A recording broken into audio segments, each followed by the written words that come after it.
There is significant debate regarding the waning effectiveness of deterrence in today's international community. Cyber deterrence is a subject of much debate, not just in how to achieve it, but in whether or not it's even possible. Nuclear deterrence is touted as being obsolete, and activists are pushing for the elimination of nuclear stockpiles. Even conventional deterrence is said to be losing its potency, as is said to be evidenced by the number of continuing conflicts we have become involved in within the Middle East. Foreign enemies, both state and non-state, seem to be more inclined to push to the point that the U.S. feels it must become involved. If deterrence is really fading, we will not only see continued foreign conflicts, but will likely begin to see attacks on the U.S. interests closer to home and possibly the U.S. itself. The question is whether or not we can renew our deterrence policies in order to bolster their effectiveness, and how the new field of cyber warfare can be integrated into those policies in order to combat the rising threat that the failure of deterrence poses. Some have actually tried to argue that this decline in the effectiveness of deterrence is justification for reduction in military strength. Specifically, they push for a reduction in nuclear stockpiles. The argument does at first seem to be a relatively sound one. After all, if they are no longer deterring foreign powers or terrorist groups from taking action, then what does maintaining them accomplish? Furthermore, the fact that we have not detonated any nuclear weapons in quite some time might lead one to believe that they are just sitting around collecting dust. However, the truth is that the nuclear arsenal undergoes regular maintenance and updates to ensure that they are cutting-edge weapons that are compatible with our current delivery systems. They are not just sitting around, but are actually costing us money. So why then do we not begin getting rid of them? There are dozens of papers written on the risks of prematurely disposing of our nuclear arsenal, many based around the idea that not having them leaves us open to attack. As numerous and varied as these papers may be, there is a general theme that comes up with some regularity that provides a decent argument. It's based around the fact that now that the principles and mechanics behind nuclear weapons are well known and understood, there is no way to erase that information from the world. Even if you destroy all the nuclear weapons currently in existence, there will still be the materials and the know-how that are necessary for their construction. This means that rather than an instant nuclear war, we would likely see a race to reconstitute the nuclear weapons production capabilities that each former power once had. Essentially, we would be looking at the Cold War in high gear. The issue with such a situation is the fact that it may actually cause a faster escalation than if we were to have standing nuclear arsenals. I say this based on an analysis by George Quester. In past, nuclear deterrence worked on the principle of first strike and retaliatory strike capabilities.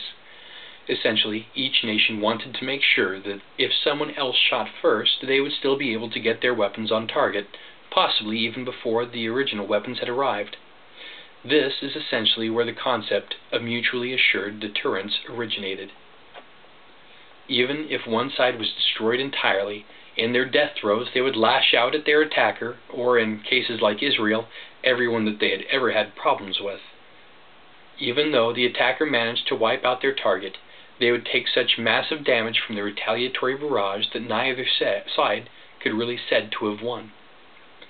The danger in starting that process over is the fact that the world now knows what is required to develop nuclear weapons. Using that knowledge, the first ones to obtain such weapons would be able to target other nations' development and research facilities, thus halting their progress in its tracks. So we see how an attempt to rid the world of nuclear weapons could potentially result in one nation having the power to rule everything. What happens if we maintain things as we currently are, though? Most likely deterrence will continue to decline as time goes on. We can already see the effects of this in North Korea. Despite sanctions and threats of retaliation, North Korea continues to goad the U.S. with missile tests, troop mobilizations, and the development of nuclear weapons.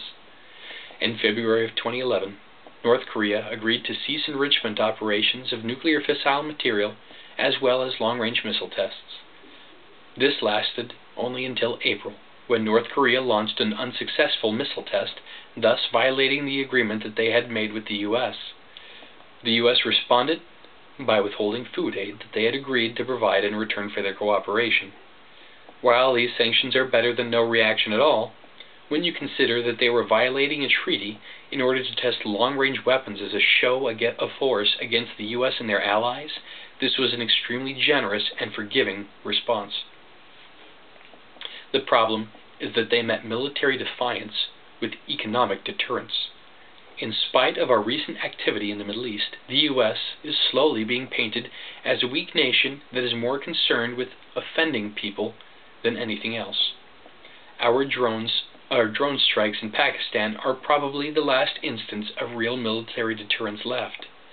The belief that one must be constantly vigilant because you can never be sure when or where the next drone strike will occur has undoubtedly caused some aggressors to reconsider their current course of action. However, those strikes are receiving increasing amounts of criticism from the international community. The U.S. is going to greater and greater lengths to ensure that there is no collateral damage where these strikes are involved. I would not be surprised if we eventually saw many such strikes cancelled altogether. The reason is that the public has lost its stomach for conflict. During the Cold War, there were no misconceptions about our intended targets. People understood that if there was a nuclear exchange, the civilian population on both sides would be put at great risk, but that was accepted as being part of the plan, and people tried to plan accordingly. These days, many people assume that the only individuals that are directly impacted on either side of a conflict are combatants. For the government to directly target a civilian population with the intent of annihilating them, as was done in the past, would be unforgivable and would be met with strong public resistance. It is this live and let live mentality that is putting us at risk. While it is nice to try and assume the best out of people, to deny that there are some out there who would kill you simply because you have different beliefs from them is foolish and egocentric. If the U.S. and its allies continue to ignore blatant violations of international accords and refuse to meet force with force, we will continue to see deterrence of all kinds fail, not just nuclear. Once that happens, there is no reason for anyone to listen to what the U.S. or their allies have to say, because we will have set a precedent with our inaction. It is this inaction that also makes us culpable in the deaths that are happening around the world as a result of unchecked violence. We warn the world that we will not allow tyranny to go unpunished, but when they spit in our faces, we wipe it off and apologize for being in the way. A person can only say that they are going to do something so many times before people stop believing them. The decline of deterrence would seem to indicate that that concept extends to nations as well.